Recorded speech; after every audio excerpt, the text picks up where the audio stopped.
Hi, ಎಲ್ರಿಗೂ ನಮಸ್ಕಾರ. ನಾವಿವತ್ತು ಮೊಬೈಲ್ ಹೋಲ್ಡರು, ಇದು ಕಾರಲ್ಲಿ ಟ್ಯಾಬು ಮತ್ತು ಮೊಬೈಲ್ ಹೋಲ್ಡ್ ಮಾಡೋದಕ್ಕೆ ಯೂಸ್ ಮಾಡ್ಬೋದು, ಅದ್ರ ಬಗ್ಗೆ. ಆಮೇಲೆ ಇದು ಎಮರ್ಜೆನ್ಸಿ ಲೈಟ್ ಬಗ್ಗೆ ಮಾತಾಡೋಣ. ಜಸ್ಟ್ ಸ್ಟಾರ್ಟ್ ವಿತ್ ಇವತ್ತು ಫಸ್ಟು ಎಮರ್ಜೆನ್ಸಿ ಲೈಟ್ ಬಗ್ಗೆ ಮಾತಾಡೋಣ. ಇದು ಲೈಟ್ ಅಂತ ಬಂದಾಗ ಈ ರೀತಿ ಇದೆ. ಇದರಲ್ಲಿ ಮಲ್ಟಿಫಂಕ್ಷನ್ ಥರ ಇದೆ. ಇದು ಮಲ್ಟಿಫಂಕ್ಷನ್ ಅಂತಂದಾಗ ಇದು ಕೀಚೆನ್ ಥರ ಯೂಸ್ ಮಾಡ್ಕೋಬೋದು. ಆಮೇಲೆ ಇದು ಬಾಟ್ಲ್ ಓಪ್ನರ್ ಇದೆ, ಅದನ್ನು ಇದಕ್ಕೆ ಯೂಸ್ ಮಾಡ್ಕೋಬೋದು. ಆಮೇಲೆ ನೀವು ಬ್ಯಾಕ್ ಸೈಡಲ್ಲಿ ಇದು ಮ್ಯಾಗ್ನೆಟ್ ಇದೆ. ಆಮೇಲೆ ಸ್ಟ್ಯಾಂಡು ಕೊಟ್ಟಿದ್ದಾರೆ. ಈ ಸ್ಟ್ಯಾಂಡ್ ಹಿಂಗೆ ಯೂಸ್ ಮಾಡ್ಕೊಂಡು ಇಲ್ಲಿ ಹಿಂಗೆ ರೀತಿ ನಿಲ್ಲಿಸ್ಕೋಬೋದು ನೀವು. ಆಮೇಲೆ ಡಿಫ್ರೆಂಟ್ ಆ್ಯಂಗಲ್ಸ್ ಕೊಟ್ಟು ಇಲ್ಲಿ ನಿಲ್ಲಿಸ್ಬೋದು. ಈ ರೀತಿ ಇದೆಲ್ಲ ಲಾಕಿಂಗ್ ಕೊಟ್ಟಿದ್ದಾರೆ. ಅದೇ ಥರ ಇಲ್ಲಿ ಮ್ಯಾಗ್ನೆಟ್ ಇದೆ. ಮ್ಯಾಗ್ನೆಟು ನೀವೆಲ್ಲಾದರೂ ಮೆಟಲ್ ಪಾರ್ಟಲ್ಲಿದೆ ಅಂದರೆ ಅಲ್ಲಿ ಹೋಗಿ ಅಂಟಿಸಿ ಇದನ್ನು ನಿಲ್ಲಿಸ್ಕೋಬೋದು ಅಲ್ಲಿ. ಇನ್ನೊಂದು ಇಲ್ಲಿ ಕೆಳಗೆ ಸ್ಕ್ರೂ ಸೆಟಪ್ ಕೊಟ್ಟಿದ್ದಾರೆ. ಇಲ್ಲಿ ಒಂದು ಸೈಡಲ್ಲಿ ಪವರ್ ಬಟನ್ ಇದೆ. ಇದರಲ್ಲಿ 3 ಮೋಡ್ ಬರುತ್ತೆ, ಅದನ್ನು ತೋರಿಸ್ತೀನಿ. ಇದು ಒಂದೇ ಬಟನ್ ಯೂಸ್ ಮಾಡ್ಕೊಂಡು ನೀವು 3 ಬೋರ್ಡ್ಗೆ ಸ್ವಿಚ್ ಆಗ್ಬೋದು. ಅದೇ ಥರ ಅದರ್ ಸೈಡಲ್ಲಿ ನಿಮಗೆ ಚಾರ್ಜಿಂಗ್ ಕೊಟ್ಟಿದ್ದಾರೆ, ಚಾರ್ಜ್ ಮಾಡೋದಕ್ಕೆ. ಇಲ್ಲಿ ಸಿ ಪೋರ್ಟ್ ಇದೆ. ಆಮೇಲೆ ಇಲ್ಲಿದೆ ನೋಡಿ, ಇದು ಕೇಬಲ್ ಇದ್ರ ಜೊತೆಗೆ ಕೊಡ್ತಾರೆ.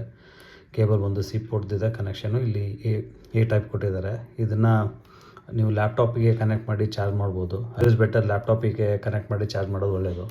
ಇಲ್ಲಿ ಲೈಟ್ ಇಂಡಿಕೇಟ್ರ್ ಕೊಟ್ಟಿದ್ದಾರೆ. ಚಾರ್ಜ್ ಆಗಬೇಕಾದ್ರೆ ರೆಡ್ ಲೈಟ್ ಬೀಳುತ್ತೆ. ಒಂದು ಸರಿ ಫುಲ್ ಚಾರ್ಜ್ ಆದಮೇಲೆ ಗ್ರೀನ್ ಆಗುತ್ತೆ. ಇದು ಒಂದು ಸರಿ ಫುಲ್ ಚಾರ್ಜ್ ಆಗೋದಕ್ಕೆ ನಿಮಗೆ ಅರೌಂಡ್ ಒನ್ ಅವರ್ ತೊಗುತ್ತೆ ಅಂತ ಹೇಳ್ತಾರೆ. ನಾನು ಟೆಸ್ಟ್ ಮಾಡಿದ್ದೀನಿ, ಹಾಫ್ ಆನ್ ಅವರಲ್ಲಿ ಆಗುತ್ತೆ.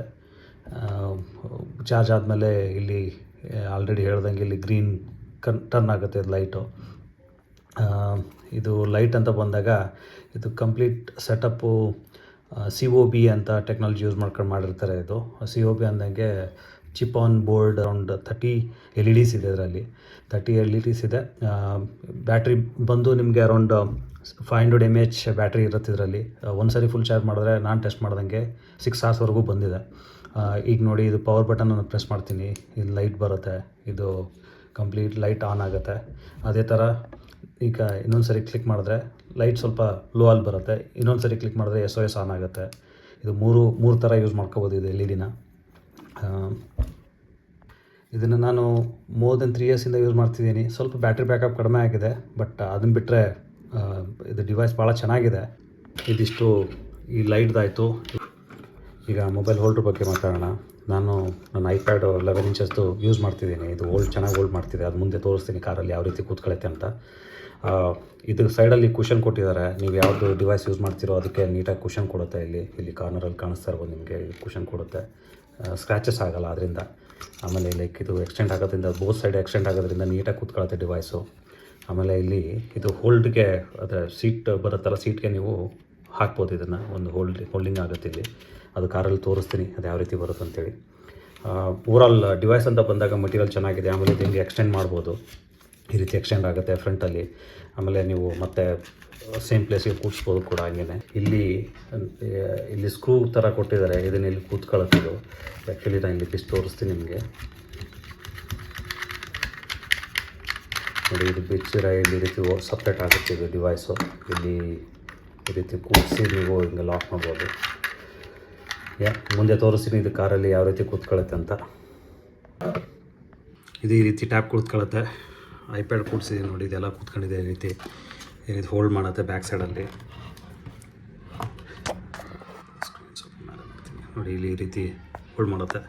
ಇದನ್ನು ಹೋಗಿ ನೀವು ಕಾರಲ್ಲಿ ಈ ರೀತಿ ಕೂಡಿಸ್ಕೋಬೇಕು. ತೋರಿಸ್ತೀನಿ ಕಾರಲ್ಲಿ ಯಾವ ರೀತಿ ಕೂತ್ಕೊಳ್ಳುತ್ತೆ ಅಂತ.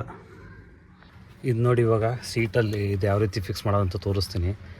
ಹಿಂಗೆ ಹೈಟ್ ಅಡ್ಜಸ್ಟ್ಮೆಂಟ್ ಇರುತ್ತಲ್ಲ, ಇದರಲ್ಲಿ ಇದನ್ನು ಹಿಂಗೆ ಹೋಲ್ಡ್ ಮಾಡಿ, ಇದನ್ನು ಕ್ಲಿಪ್ ಇದನ್ನು ಹಿಂಗೆ ಹಿಡ್ಕೊಳ್ಳೋಕ್ಕೆ ಇದನ್ನು ಹೋಲ್ಡ್ ಮಾಡೋದಿರುತ್ತೆ. ಇದನ್ನು ಹಿಂಗೆ ಒಂದು ಕಡೆ ಫಿಕ್ಸ್ ಮಾಡಿ, ಆಮೇಲೆ ಇನ್ನೊಂದು ಕಡೆಗೆ ಹಿಂಗೆ ಡ್ರ್ಯಾಗ್ ಮಾಡಿದ್ರೆ ಸಾಕು, ಕೂತ್ಕೊಳ್ಳುತ್ತೆ. ಇದು ಫಿಕ್ಸ್ ಆಗಿ ಕೂತ್ಕೊಳ್ಳುತ್ತೆ.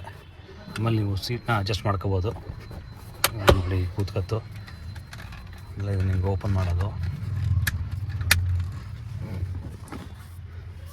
ಇದು iPadನ, ಇದು ಅರೌಂಡ್ 11 inches ಇದೆ iPad. ಅದನ್ನೇ ಫಿಕ್ಸ್ ಮಾಡಿದ್ದೀನಿ. ಈ ರೀತಿ ಬರುತ್ತೆ. ನೀವು ಈ ರೀತಿ ಫಿಕ್ಸ್ ಮಾಡ್ಕೊಂಡು ಹಿಂದೆ ಕೂತ್ಕೊಂಡು ಎಂಜಾಯ್ ಮಾಡ್ಬೋದು. ಚೆನ್ನಾಗಿ ಹೋಲ್ಡ್ ಮಾಡಿದೆ ಇದು. ಇಷ್ಟು ಅಳ್ಳಾಡ್ಸಿದ್ರು ಏನೂ ಆಗ್ತಾಯಿಲ್ಲ. ಆಮೇಲೆ ನಾನು ಹೇಳ್ದಂಗೆ ಇದನ್ನು ಮುಂದಕ್ಕೆ ಹಿಂದಕ್ಕೆ 90 degree 180 degree ಹೆಂಗೆ ತಿರ್ಸ್ಕೊಳ್ಳಿ, ಕೂತ್ಕೊಳ್ಳುತ್ತೆ. ಇದು ಹಿಡ್ಕೊಳ್ಳುತ್ತೆ. ಇದು ಆಲ್ವೇಸ್ ಬೆಟರ್ ರೆಕಮೆಂಡೆಡ್. ಸ್ವಲ್ಪ ಹೀಗೆ ಸ್ಟೇಬಲ್ ಆಗಿರಬೇಕು ಅಂದರೆ ಇದು ಫುಲ್ಲು ಬ್ಯಾಕ್ ಸೈಡಲ್ಲೇ ಪುಷ್ ಮಾಡಿ ಯೂಸ್ ಮಾಡ್ಕೊಳ್ಳೋದು ಒಳ್ಳೆಯದು, ಮಾಡೋದಕ್ಕೆ ಎಲ್ಲದಕ್ಕೆ ಅನುಕೂಲ ಆಗುತ್ತೆ ಹಿಂಗೆ. That's it for this video. ಈ ವಿಡಿಯೋ ಇಷ್ಟ ಆದರೆ ಲೈಕ್ ಮಾಡಿ, ಶೇರ್ ಮಾಡಿ, ಸಬ್ಸ್ಕ್ರೈಬ್ ಮಾಡಿ. Thank you for watching.